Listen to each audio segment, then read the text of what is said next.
이 책은요, 그 타이탄들의 인생책을 소개하는 책입니다. 진짜 과격하게 얘기하면 우리가 책에서 무엇을 뽑아먹을 것이며 그것을 어떤 방식으로 발현시켜서 성공과 연결해 볼 수 있겠느냐, 이런 내용이라고 볼 수 있겠네요.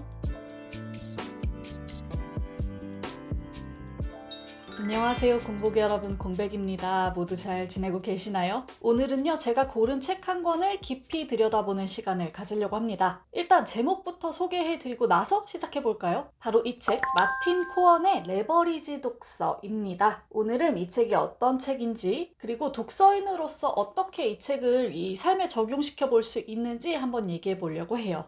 일단 이 책의 내용을 소개하기에 앞서서요, 이 책의 목적이랄까요? 사용법에 대해서 먼저 이야기를 하는 게 좋을 것 같아요. 우리가 세상을 크게 바꾼 명사들을 일컬어서 보통 타이탄 이렇게 얘기하잖아요. 이 책은요, 그 타이탄들의 인생책을 소개하는 책입니다. 책에 대한 책이죠. 그들이 어떤 책을 인생책으로 꼽았고 그 책이 전 삶에 걸쳐서 어떤 식으로 영향을 드러냈는지 이런 것들을 해석해보는 책이라고 할 수 있겠어요. 진짜 과격하게 얘기하면 우리가 책에서 무엇을 뽑아먹을 것이며 그것을 어떤 방식으로 발현시켜서 성공과 연결해 볼 수 있겠느냐, 이런 내용이라고 볼 수 있겠네요. 이 책에서 작가가 그런 얘기를 합니다. 책이 어떻게 작용하는지, 어떻게 한 권이 또 다른 한 권으로 이어지는지는 물론이고 우리 삶이 책에 영향을 받는 미묘한 방식을 보여준다, 이렇게 얘기하거든요. 이 말이 책을 설명하는 가장 좋은 문장이었던 것 같아요.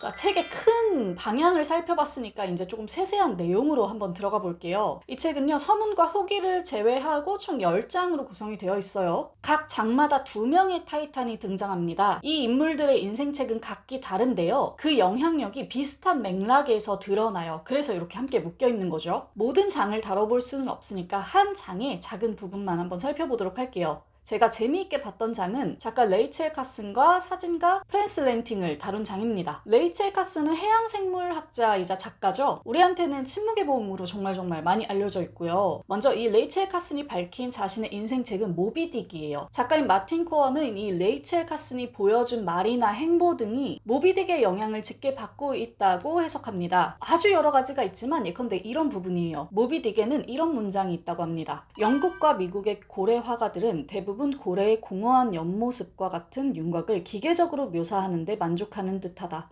회화의 효과와 관련지어 볼 때 이런 그림은 피라미드의 옆면을 스케치한 것에 불과하다. 한편 레이첼 카슨은 후에 이런 내용의 인터뷰를 했다고 하죠. 우리는 여전히 정복을 이야기합니다. 우리는 자신이 광대하고 놀라운 우주의 아주 작은 일부에 불과하다고 생각할 만큼 성숙하지 못합니다.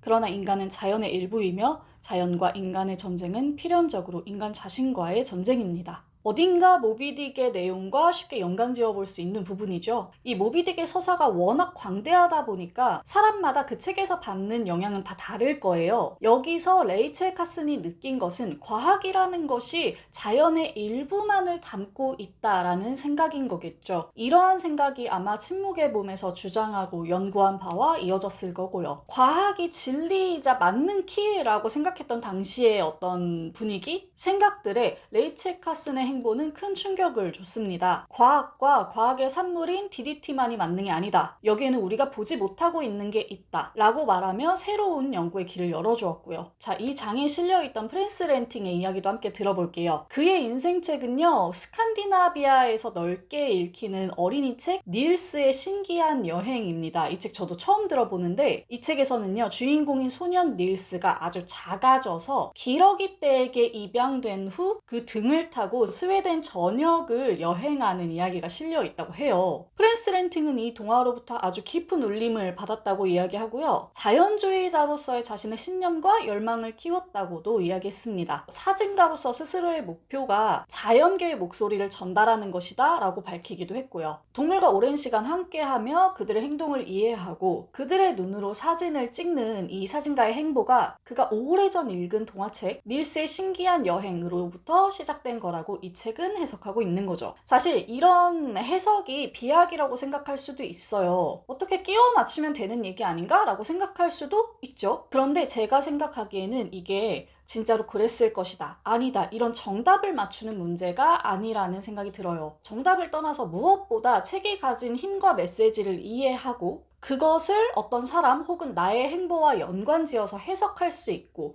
이름 붙일 수 있고 책에서 무언가를 얻어낼 수 있고 그것으로부터 변화하고야 말겠다는 그런 의지 같은 것들이 이 책에서 배울 바라고 저는 생각합니다.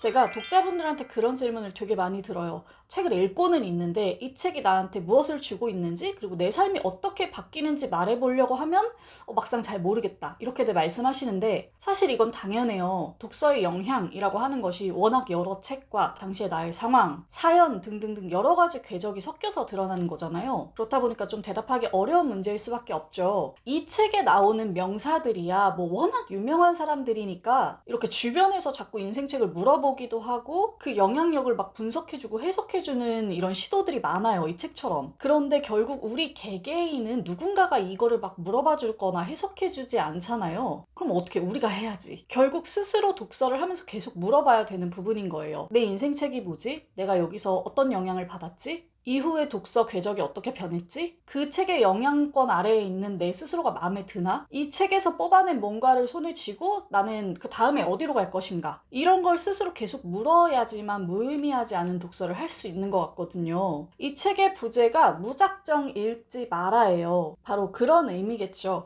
책을 무작정 읽지 않기 위해 독서와 나의 삶과 가치관과 성공과 이런 것들을 연결시켜서 생각해 볼 수 있게끔 도와주는 책이 바로 이 책이라고 볼 수 있겠습니다. 사실 이 책 읽다 보면요. 작가인 마틴 코언이 엄청나게 수다쟁이라는 게 느껴져요. 그 해당 책과 명사에 대해서 할 말이 무지무지 많은 것 같고 그래서 책의 내용이 사방팔방으로 좀 튕겨나가거든요. 도약도 굉장히 많고요. 제가 번역가분의 후기를 찾아보니까 이 번역가분도 그런 문제 때문에 번역할 때 굉장히 고생을 했다고 하시더라고요. 그래서 만약에 이 책을 읽어보실 분들은요. 이렇게 읽어보시면 좋을 것 같아요. 일단 서문은 차근차근히 다 읽어보시고요. 그 뒤로 넘어가게 되면 각 장마다 중간중간에 해당 명사가 인생책으로 꼽은 책의 요약이 한 장씩 부록처럼 실려 있어요. 이 요약을 먼저 읽어서요. 인용된 책의 내용을 먼저 파악해 본 후에 해당 장을 읽어보시면 좋겠습니다. 그러면 좀 더 길을 잃지 않고 명확하게 한 장의 메시지를 이해할 수 있을 것 같아요. 네, 오늘은 명사들의 인생책과 그의 영향력에 대해서 이야기하는 책 레버리지 독서에 대해서 이야기해봤습니다. 제가 가끔 영상으로 뭐 독서 30문 30답, 독서 연대기 이런 콘텐츠들 만들곤 하잖아요. 이게 모두 스스로의 독서 궤적을 파악해 나가려는 그리고 독서와 삶을 연결해 보려는 뭐 나름대로의 재밌는 시도라고 생각하고 있어요. 그리고 그런 과정들이 미래의 제 독서를 좀 더 견고하게 만들어주기도 하고요. 이 영상을 보시는 우리 공보기 여러분들은 책을 좋아하고 더 좋아하고 싶고 책과 함께 삶을 더 낫게 만들고자 하는 사람들이잖아요. 그래서 이런 식으로 책과 자신의 삶을 연결지어 보려는 시도, 해석해 보려는 시도가 굉장히 유의미하지 않을까 하는 생각이 듭니다. 그래서 이 책 레버리지 독서 오늘 여러분께 소개해드렸어요. 오늘 영상과 책이 여러분들께 조금이나마 도움이 되었으면 좋겠습니다. 자, 그럼 저는 이쯤에서 물러가 보겠습니다. 여기까지 영상 시청해주신 분들 너무너무 감사드립니다. 우리 공보기 여러분들 모두 멋지게 책 읽는 시간 되세요. 공백의 책 한 장이었습니다. 안녕.